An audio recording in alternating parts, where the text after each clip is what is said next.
अवज्ञानतिमिरन्धस्य ज्ञानाञ्जनशलाकया चक्षुरुन्मिलितं येन तस्मै श्रीगुरवे नमः।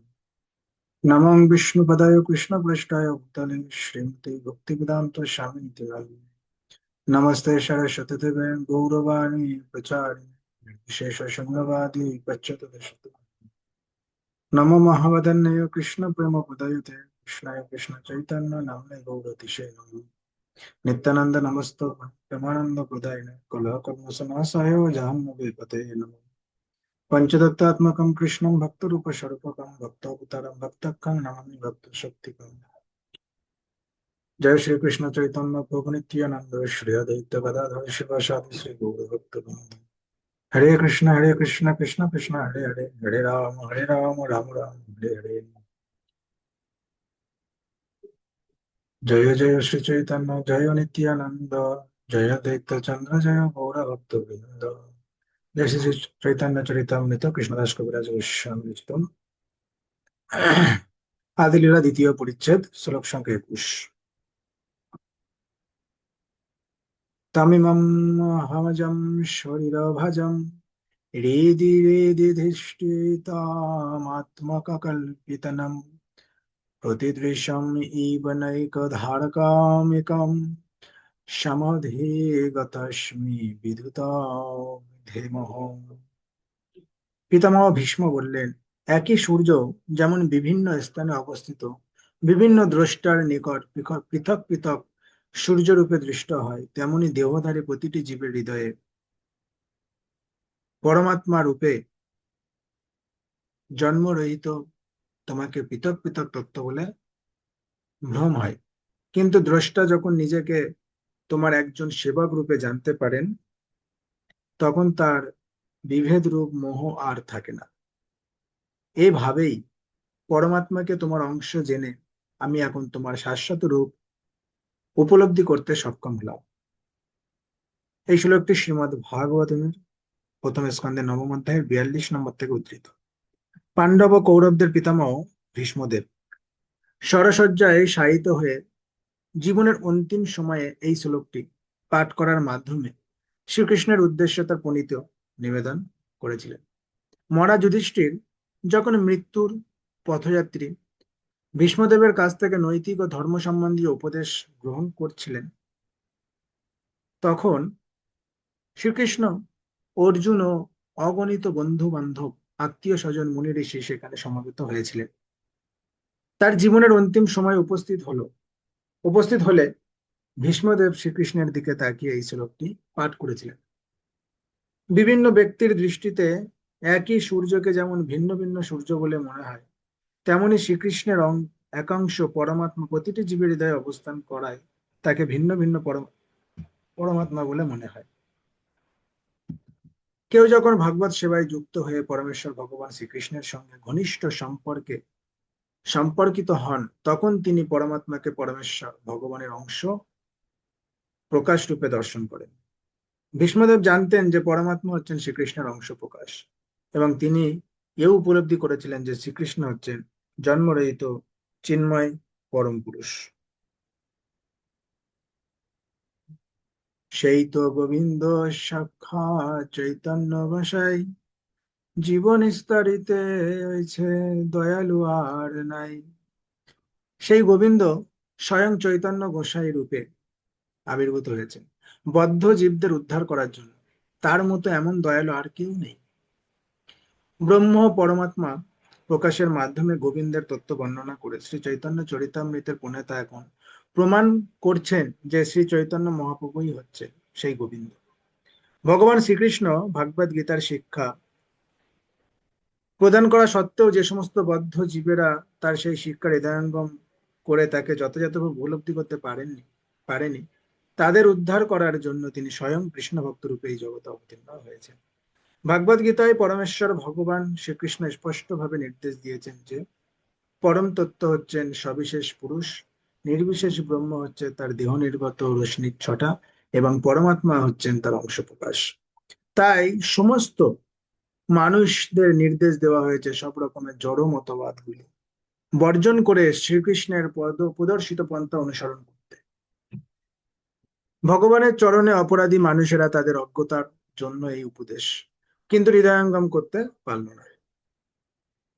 তাই তাদের প্রতি তার অহৌতুকী কৃপা প্রদর্শন করে শ্রীকৃষ্ণ আবার অবতীর্ণ হলেন শ্রী চৈতন্য মহাপ্রভু রূপে। শ্রী চৈতন্য মহাপ্রভু যে স্বয়ং ভগবান শ্রীকৃষ্ণ শ্রী চৈতন্য চরিতামৃতের প্রণেতা, তা ধ্রুব সত্য বলে প্রতিপন্ন করেছেন। তিনি শ্রীকৃষ্ণের প্রকাশ বা বিলাস বিগ্রহ নন, তিনি হচ্ছেন স্বয়ং রূপ গোবিন্দ। শ্রী চৈতন্য মহাপ্রভুই যে পরমেশ্বর ভগবান শ্রীকৃষ্ণ স্বয়ং, সেই সম্বন্ধে ছিল কৃষ্ণদাস কবিরাজ গোস্বামীর দেওয়া শাস্ত্র প্রমাণ ব্যতীত আরো বহু প্রমাণ রয়েছে। সেই প্রসঙ্গে নিম্নলিখিত শ্লোকগুলির উল্লেখ করা যেতে পারে। শ্রী চৈতন্য উপনিষদে বলা হয়েছে, গৌর সর্বাত্মা মহাপুরুষ মহাত্মা মহাযোগী ত্রিগুণাতীত সত্য রূপা ভক্তিম লোকে কাশ্যতি। শ্রী গৌর যিনি হচ্ছেন সর্বব্যাপ্ত পরমাত্মা এবং পরমেশ্বর ভগবান, তিনি মহাযোগী ও মহাত্মা রূপে আবির্ভূত হয়েছেন। তিনিই প্রকৃতির তিন গুণের অতীত এবং তিনি সত্য রূপ। তিনি সমস্ত জগৎ জুড়ে ভগবত ভক্তি প্রবর্তন করেন। দুয়ে বলা হয়, শ্বেতেশ্বর উপনিষদে বলা হয়েছে, তমিশ্বরণম পরমং মহেশ্বরম তং দেবতানং পরমং চ দৈবতম পতিং পতিনং পরমং পরস্তাদ বেদম দেব ভুবেন ভুবনেশ্বমেঢম।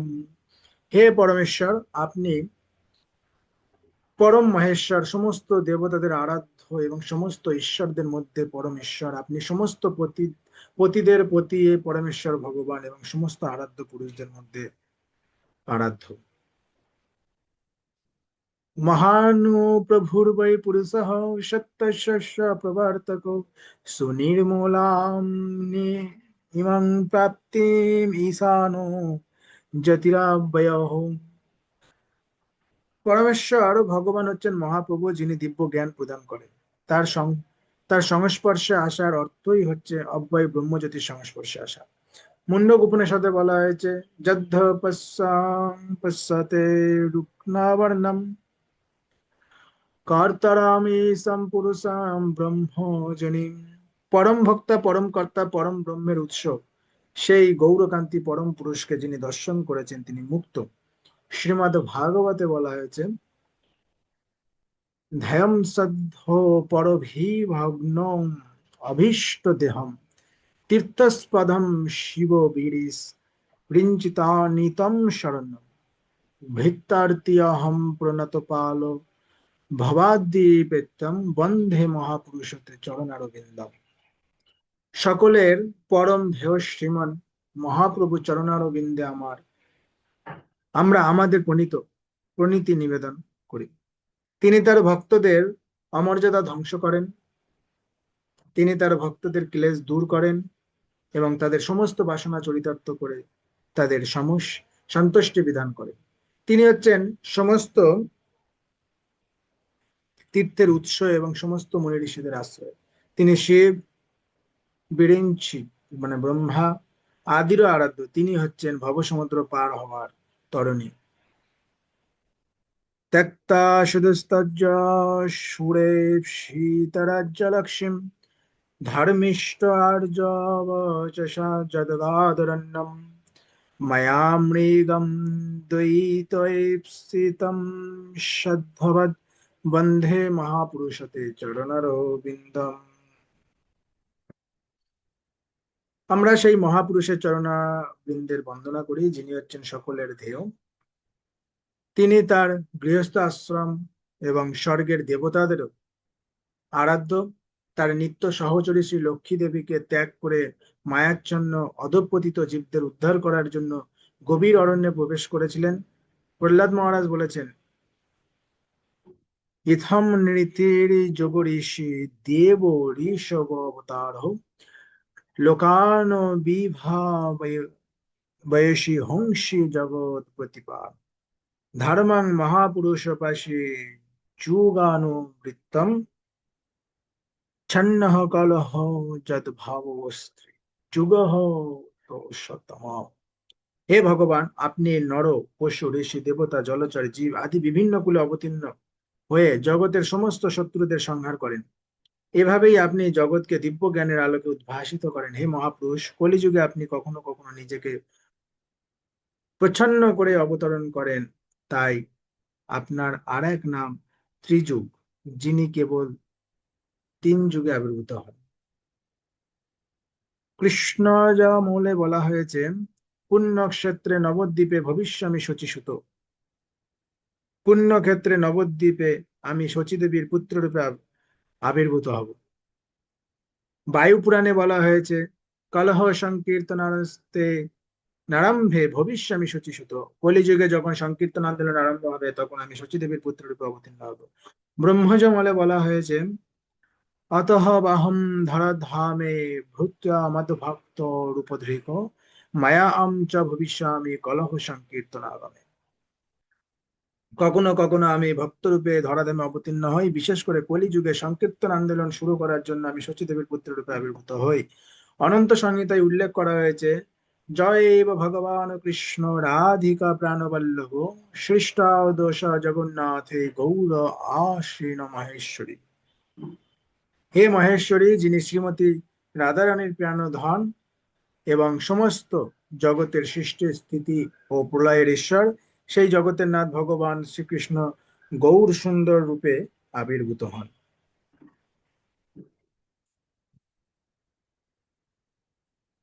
23 নম্বর শ্লোক। পরৌপমেতে বৈশ্বে নারায়ণ নাম ষড়ৈশ্বর্য পূর্ণ লক্ষ্মী কান্ত ভগবান।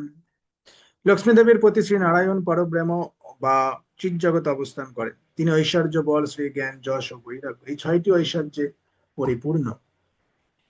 বেদ, ভাগবত, উপনিষদ, আগম পূর্ণ তত্ত্ব যারে কহে, নাই আর নাহি যার সম।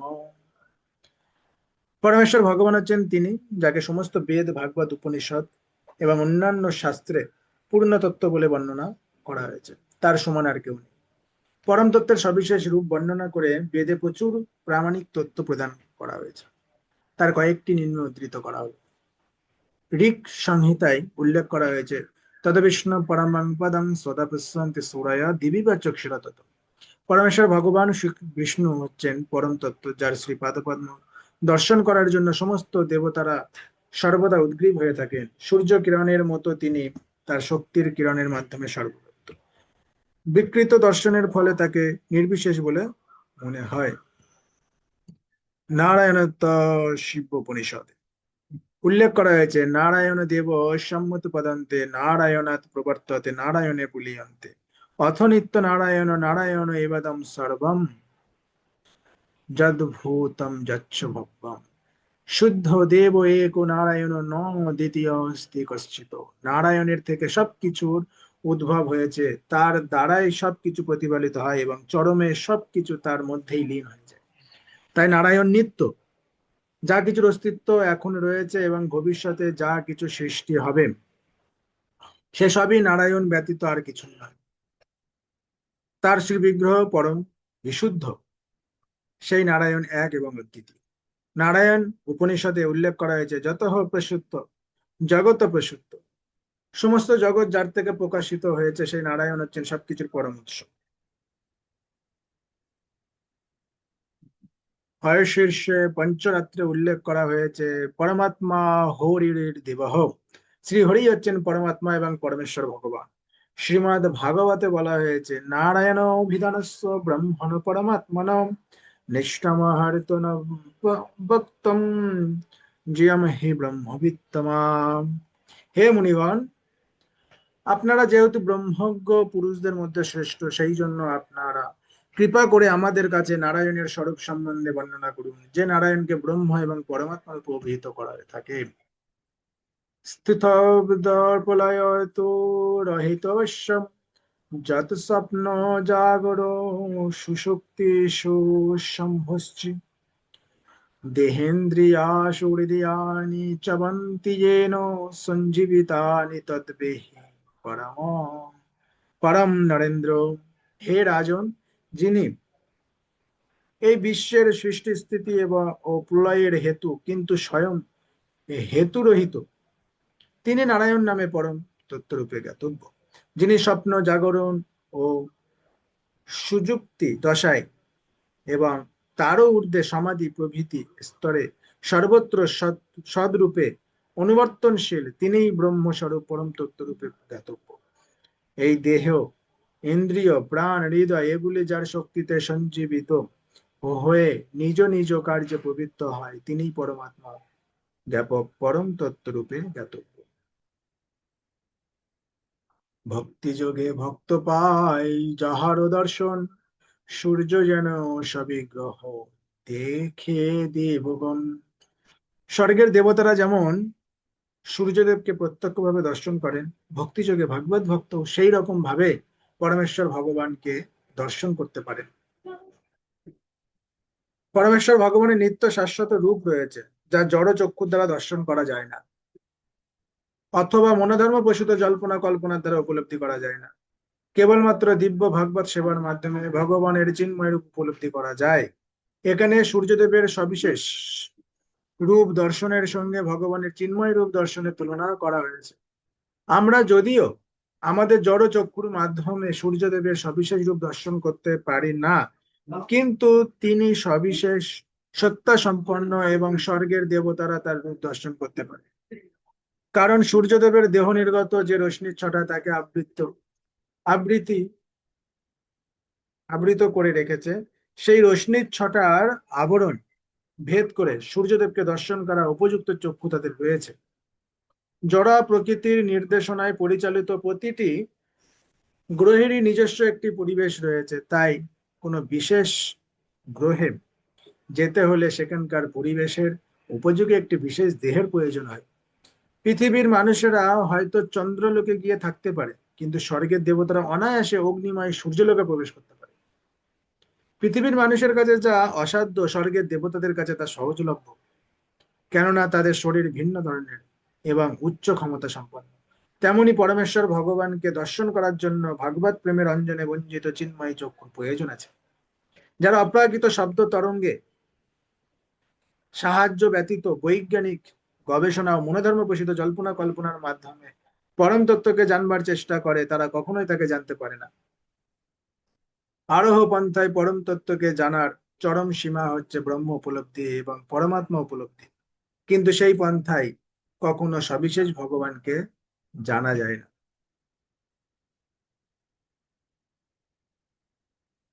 জ্ঞান যোগ মার্গে তারে ভজে, যেই সব ব্রহ্ম আত্মা রূপে তারে করে ও অনুভব। জ্ঞান মার্গে অথবা যোগ মার্গে যারা তার ভজনা করে, তারা তাকে যথাক্রমে ব্রহ্মরূপে পরমাত্মা রূপে উপলব্ধি করে। যারা জ্ঞান মার্গ অবলম্বন করে পরম তত্ত্বকে জানবার চেষ্টা করে অথবা অষ্টাঙ্গ যোগের মাধ্যমে পরম তত্ত্বের ধ্যান করে, তারা যথাক্রমে পরমেশ্বর ভগবানের দেহ নির্গত রশ্মির ছটা রূপ নির্বিশেষ ব্রহ্ম এবং অন্তর্যামী পরমাত্মাকে উপলব্ধি করতে পারে। কিন্তু এই ধরনের আধ্যাত্মবাদীরা কখনোই ভগবানের সচ্চিদানন্দময় স্বরূপ দর্শন করতে পারে না। উপাসনা ভেদে জানি ঈশ্বর মহিমা, অতএব সূর্য তার দিয়ে তো উপমা। এভাবে বিভিন্ন উপাসনার মাধ্যমে ভিন্ন ভিন্ন ভাবে ভগবানের মহিমা হৃদয়ঙ্গম করা হয়, তাই তার সঙ্গে সূর্যের উপমা দেওয়া হয়েছে। সেই নারায়ণ ও কৃষ্ণের স্বরূপ ভেদ, একই বিগ্রহ কিন্তু আকারও বিভেদ। সেই নারায়ণ ও শ্রীকৃষ্ণ হচ্ছেন একই পরমেশ্বর ভগবান, যদিও তারা একই বিগ্রহ কিন্তু তাদের আকার ভিন্ন।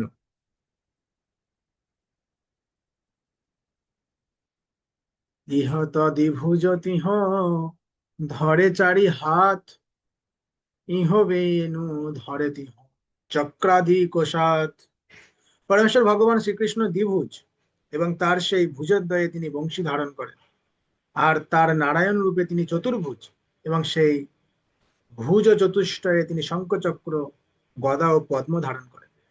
নারায়ণ শ্রীকৃষ্ণ থেকে অভিন্ন, তারা একই পুরুষ, ভিন্ন রূপে প্রকাশিত হয়েছে।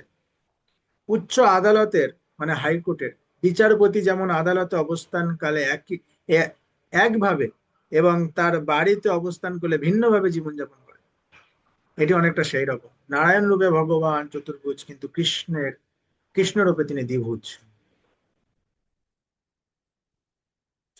নারায়ণস্তম নাহি সর্বদেহিনা মহাত্মা সাধি সাখিল লোকসাক্ষী নারায়ণাঙ্গম নরভূজলায়না তচ্ছাপি সত্যম না দৈবাব মায়া। হে অধীশ্বর, তুমি অখিল লোকসাক্ষী, তুমি হচ্ছ সকলের প্রিয় আত্মা, তাই তুমি কি আমার পিতা নারায়ণ নও? নর গর্ভদক্ষায়ী বিষ্ণু। জাত, জল হচ্ছে নার, তাতে যার অয়ন মানে আশ্রয়স্থল, তিনিই নারায়ণ। তিনি তোমার অঙ্গ অর্থাৎ অংশ, তোমার অংশরূপ কারণদক্ষায়ী বিষ্ণু, ক্রিয়াদক্ষায়ী বিষ্ণু, গর্ভদক্ষায়ী বিষ্ণু কেউ মায়ার অধীন নন, তারা সকলেই মায়াধীশ, মায়াতীত পরম সত্য। এই শ্লোকটি শ্রীমদ্ ভাগবত থেকে উদ্ধৃত, দশম স্কন্ধের 14 নম্বর অধ্যায়ের 14 নম্বর। শ্রীকৃষ্ণের যোগেশ্বর্যের কাছে পরাভূত হয়ে ব্রহ্ম যখন তার ভুল বুঝতে পারেন, তখন দৈন্যতা সহকারে শ্রীকৃষ্ণের উদ্দেশ্যে প্রার্থনা নিবেদন করার সময়ে তিনি এই উক্তিটি করেন। ব্রহ্মা পরীক্ষা করে দেখতে চেয়েছিলেন যে গোপবালক রূপে লীলা বিলাসকারী শ্রীকৃষ্ণই প্রকৃতপক্ষে পরমেশ্বর ভগবান কিনা। ব্রহ্মা গোচারণ ভূমি থেকে শ্রীকৃষ্ণের সমস্ত গাভীদের এবং গোপ বালকদের অপহরণ করে নিয়ে যান, কিন্তু তারপর তিনি যখন গোচারণ ভূমিতে ফিরে আসেন, তখন তিনি দেখতে পান যে তার অপহৃত সমস্ত গোপ বালক ও গাভীরা সেখানে ঠিক আগের মতোই বিরাজ করছে, কেননা শ্রীকৃষ্ণ পুনরায় তাদের সৃষ্টি করেছে। ব্রহ্মা যখন শ্রীকৃষ্ণের এই যোগৈশ্বর্য দর্শন করেন, তখন তিনি নিজের পরাজয় স্বীকার করেন এবং শ্রীকৃষ্ণের সবকিছু পরম অধীশ্বর লোকসাক্ষী এবং প্রতিটি জীবের হৃদয়ে বিরাজমান পরমাত্মারূপী পরম প্রিয় প্রভু বলে সম্বোধন করে তার বন্দনা করেন। এই শ্রীকৃষ্ণই হচ্ছেন ব্রহ্মার পিতা নারায়ণ, কারণ শ্রীকৃষ্ণের অংশ প্রকাশ গর্ভদক্ষায়ী বিষ্ণু গর্ভসমুদ্রে শয়ন করে তার নাভি পদ্ম থেকে ব্রহ্মাকে সৃষ্টি করেছিলেন। কারণ সমুদ্রে শায়িত মহাবিষ্ণু এবং প্রতিটি জীবের হৃদয়ে পরমাত্মারূপী বিরাজমান ক্ষীরোদক্ষায়ী বিষ্ণুও এই পরমেশ্বর ভগবানের চিন্ময় অংশ প্রকাশ। হরে কৃষ্ণ কৃষ্ণ কৃষ্ণ হরে হরে, হরে রাম রাম রাম হরে হরে। জয় শ্রী শ্রী চৈতন্য চরিতামৃত কি জয়, কৃষ্ণদাস কবিরাজ গোস্বামী কি জয়, শিল প্রভুপাদ কি জয়, নিতাই গৌতমানন্দ হরি হরি। এখানে রহিল গ্রন্থ অমৃত লহরী, বদন ভরিয়া সবে বল হরি হরি। হরি বল হরি বল।